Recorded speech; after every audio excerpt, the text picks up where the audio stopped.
up your engine! Welcome to Breaking News with Scotty Kilmer. Well, Kia is on fire, and I'm not talking about their cars are selling like in a fire sale and people are buying them like mad. The cars are literally catching on fire.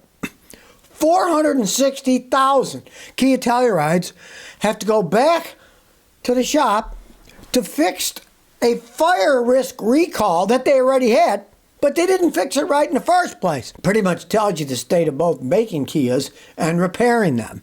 When I lived in Houston, they were building up Kia dealerships. They were hiring anybody off the street to work there. They couldn't. I knew a guy who worked there. I worked on his car, and he ended up working there. He applied for a job and got it, right? He didn't even work on his own car now. He's working on other people's cars, right? Well, it turns out that Kia is telling 2020 to 2024 Telluride owners to park outside until they're fixed because they tried to fix it 2 years ago, and guess what? They didn't fix it correctly. Can you imagine? I keep telling people these Korean cars, the quality's not there, the repair system isn't all that good, but, you know, what can you say? Obviously, people have bought them. They're recalling 460,000 of them that people had bought, right? Now, 2 years ago, Kia recalled 463,000 Tellurides because they said a faulty front power seat switch could overheat and cause a fire, even when in there, jam itself on, overheat, and start on fire, right? So, they told the Kia technicians to install brackets and put in different knobs that would prevent this from happening. But it didn't! And now they're saying, well, the recall may have been carried out improperly. That the technicians, they don't call themselves mechanics, they call themselves technicians at the Kia dealer, didn't do a good job when they put them on. And they're finding motors are melting, there were under-seat fires, nobody was injured, people smelled it and ran away fast enough, right? But this is the problem, especially with recalls. Recalls, the mechanic hardly gets paid anything. So he's in a hurry, give me the next one, because he's not getting paid hardly anything. And in this case, obviously some of them rushed too much, didn't do it right, or maybe didn't even do it. I knew mechanics that work at dealerships, and they said, heck, half the time we don't even do what they tell us to do. They tell us to put an alternator in the car, and they check it, and they say, there's nothing wrong with the alternator on this car, right? So they don't want to do all that work, so they just, let it slide down the road. Well, now they got to recall their recalls for 400-something thousand of these things, right? You can't make this stuff up. Now, as one person responded, they said, hey, did the circuit power in the seats have a fuse? Couldn't people just pull the fuse out to be safe until it's fixed? Well, of course, they could, right? But then you wouldn't have an adjustable seat. You pay all this money for this SUV, and the seat doesn't even work. That's right. I don't care what anybody says. The old seats, you pulled the lever, it went back and forth, you pushed it. They basically would last forever unless your kids threw a toy under there and it got jammed on the rail, and then you had to clean up the mess they made and hope it didn't break the rail when you pushed it back because the toy got stuck and stripped it up. And there's other ones that have levers. You can pump them up, pump them down. Those hardly ever break, but the electronic stuff, of course, is going to break over time. But I just find it immensely hilarious that they got to recall their recall because their technicians didn't do very good work. That's Kia in a nutshell, especially here in the United States. I don't know, maybe they got better technicians in Korea where they make them and the Koreans fix them correctly. But over here, no, it's a completely different story. Well, if you think Big Brother's gotten big with your cars here in the United States, as I say, you ain't seen nothing yet. The Europeans have gone hog wild. The European Union wants to control the car speeds via satellite. GPS, right? They are considering a mandate for automatic in-car speed limiters that are controlled by GPS, by satellites, right? You're going too fast. We must slow you down. Now, what could possibly go wrong here, right? All of a sudden, something goes wrong. They all speed up. Somebody hacks into their satellite system and makes everybody drive 100-something miles an hour. What could possibly go wrong, right? Now, according to the Daily Mail in England, The European Commission wants the power to force cars to obey speed limits with help from GPS. Now, if you didn't know it, European cars already leave the factory with speed monitoring systems installed on them. Starting in 2024, EU said that all new cars have to have GPS-based system that tracks the current speed limit and alerts the driver audibly. So they'll tell you, you are speeding, or maybe you are speeding. Now, this, it looks like, is a watered-down system of what they really want. What they really want is a satellite-based speed governing system, right? That the satellite will control you. You can't speed, it's going to tell you exactly how fast to go, right? As one on the commission said, this was always an interim stage. But eventually we will just fix the speed of the car so you can't go over the speed limit.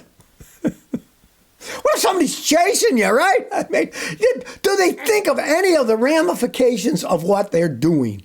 You know, they don't think of any. Oh, this is a good idea. Let's put it in effect. Well, what about this? Gee, what if there's a tsunami coming? You're trying to get away. Well, you can't go over the speed limit, you know? They don't think of the ramification of anything. And one problem is, even before they instituted, this is an idea they want to institute, is that these systems, the tech using the GPS and satellites, they're not even all that accurate. They did a study and they found out that the GPS-based indicators miss critical events up to 25% of the time. They were wrong. They said the worst performing vehicle in real-world tests scored a 91.3% accuracy. So, 8.7%, it's wrong. And if they put it in all the cars, think of the disasters that would come out of that, right?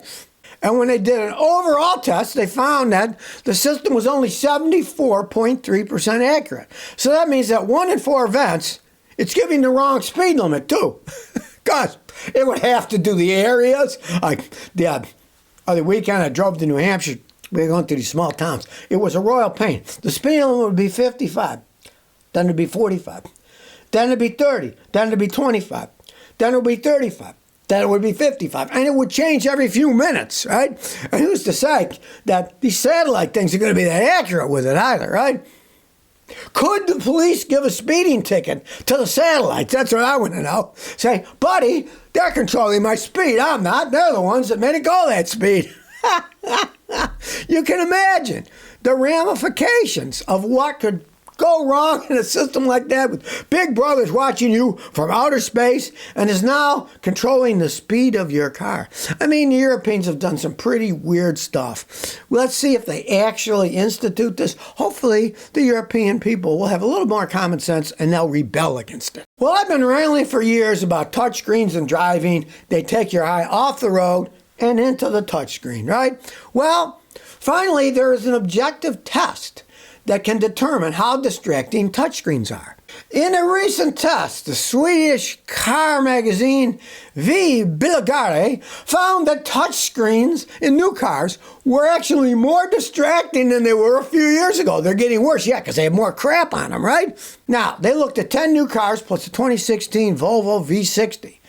They had to perform tasks like adjusting the climate control, changing radio stations, adjusting the screen brightness while they were driving on highway speeds on a closed airfield. They did it on an airfield, so they weren't going to run into anything, right? And the airfield was closed. They saw the time and distance that was traveled while they were doing these tests, and they measured them against a 2022 test that the magazine did back in 2022. And they found, interesting enough, the average distance traveled while using a touch screen rose from 2,480 feet in the 2022 test to 2,667 feet in the new test, meaning you're looking at the screen, you've driven all those thousands of feet, right? So what did they conclude? Well, they concluded that since the distance is now longer, that the automakers who have attempted to fiddle with the touchscreens to make them more accurate and make them easier to use isn't working. It takes people even more time. I mean, one thing, when I bought my 2026 Camry, I got the smaller screen, right? And they had a bigger screen. It was much bigger. Mainly I did it because I'm cheap. It was only available in the Camry that cost $8,000 more. I'm not paying $8,000 for a touch screen, right? So I didn't buy it. But the bigger they are, the more distracting they are, right? So they say, oh, the automakers, oh, don't worry, we're making them so they're easier to use.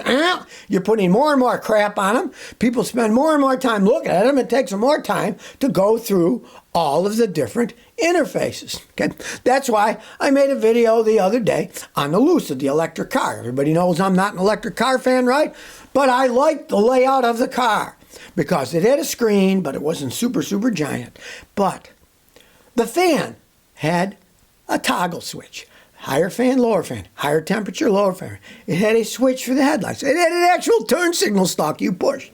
You don't want to change every driver's memory, that your memory, like there's the turn signal, there's the fan, there's the headlight switch. You don't have to look because you know where it is. You're looking up, you know the switch is over there, right? You don't look at the turn signal switch when you're making a turn, right? Now you probably do in some of the Teslas because a lot of that stuff's on the screen. You got to look at the screen to activate it, right? So here we go. They did an actual test in Sweden and found out that, yes, the screens are becoming more and more annoying. They take up more and more of your time. And if you're traveling 2,000 something feet while you're fiddling around, looking at that screen, bad things can indeed happen. Well, that's it for today's breaking news. And remember, you can only see this on the Scotty Kilmer channel on YouTube, where I give you all the breaking news so you can learn what's actually happening in the car industry after I strip away all their propaganda and show you what actually happens when the rubber hits the road.